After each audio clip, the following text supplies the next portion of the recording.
Assalamualaikum warahmatullahi wabarakatuh. Perkenalkan, nama saya Cut Salsabila. Saya mahasiswa dari Fakultas Hukum Universitas Muhammadiyah Sumatera Utara dari kelas G1 Pagi semester 4 Stambu 2020 dengan NPM 2006-2003-32. Di video kali ini, saya akan menjelaskan tentang tahapan persidangan perkara perdata untuk memenuhi tugas individu saya dari dosen saya, Bapak Padian Hadi, dalam mata kuliah Hukum Acara Perdata. Ada beberapa tahapan persidangan perkara perdata. Yang pertama, sebelum dimulainya sidang dinyatakan dibuka dan terbuka untuk umum. Lalu selanjutnya, para pihak, penggugat dan tergugat, diperintahkan memasuki ruang sidang. Lalu, setelah para pihak sudah memasuki ruang sidang, para pihak tersebut diperiksa identitasnya atau surat kuasanya. Demikian pula diperiksa surat izin praktik dari organisasi advokat. Setelah sudah diperiksa identitasnya dan apabila identitas tersebut lengkap, maka diberi kesempatan untuk menyelesaikan perkara secara damai. Dalam tahapan ini, majelis hakim akan berusaha menasihati para pihak untuk berdamai. Dan juga ditawarkan apakah akan menggunakan mediator dari lingkungan pengadilan negeri atau dari luar. Apabila perdamaian berhasil, maka dibacakan dalam persidangan dalam bentuk akta perdamaian yang bertitel demi keadilan berdasarkan ketuhanan yang Maha Esa. Namun, apabila tidak tercapai kesepakatan damai, maka sidang dilanjutkan dengan pembacaan surat gugat oleh penggugat atau kuasanya. Lalu, apabila setelah selesai pembacaan surat gugat oleh penggugat atau kuasanya, lanjut ke tahapan jawaban tergugat. Dalam tahapan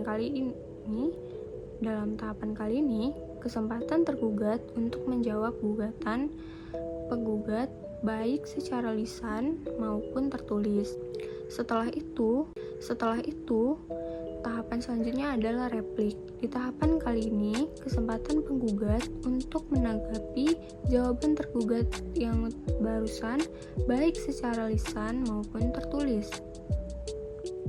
Lalu ada tahapan duplik.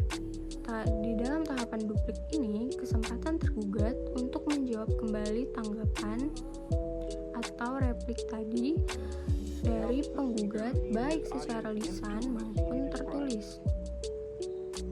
Selanjutnya, setelah melewati tahapan replik dan duplik tadi, setelah mereka sudah selesai menanggapi dan menjawab kembali tanggapan-tanggapan dari penggugat, kita akan masuk ke dalam tahap pembuktian.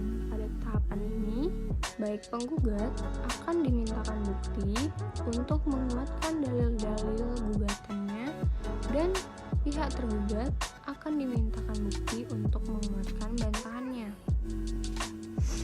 Dimulai dari penggugat berupa surat bukti dan saksi, dilanjutkan dari tergugat berupa surat bukti dan saksi juga. Apabila menyangkut tanah, dilakukan pemeriksaan setempat. Lalu lanjut ke tahapan kesimpulan. Penggugat dan tergugat menyampaikan kesimpulan akhir terhadap perkara yang sedang diperiksa. Lalu tahapan selanjutnya adalah musyawarah majelis. Majelis hakim akan bermusyawarah untuk mengambil keputusan mengenai perkara yang sedang diperiksa. Dan musyawarah oleh majelis hakim ini bersifat rahasia. Setelah majelis hakim mendapatkan keputusan dalam musyawarah tersebut, lanjutlah kita akan ke dalam tahap pembacaan putusan. Majelis hakim akan membacakan putusan hasil musyawarah dari majelis hakim yang isi putusan tersebut adalah bisa saja gugatan dikabulkan, gugatan ditolak, gugatan tidak dapat diterima. Atas putusan ini, para pihak diberitahu hak-haknya, apakah akan menerima, pikir-pikir lagi, atau mengajukan banding. Apabila pikir-pikir lagi, maka akan diberi waktu selama 14 hari. Dalam hal ini, jika ada pihak yang tidak hadir, maka diberitahu terlebih dahulu dalam waktu 14 hari setelah pemberitahuan diberi. Hak untuk menentukan sikap. Apabila waktu 14 hari tidak menentukan sikap, maka dianggap telah menerima putusan. Sekian penjelasan dari saya tentang tahapan persidangan perkara perdata. Kurang lebihnya saya minta mohon maaf. Wabillahi taufiq wal hidayah. Wassalamualaikum warahmatullahi wabarakatuh.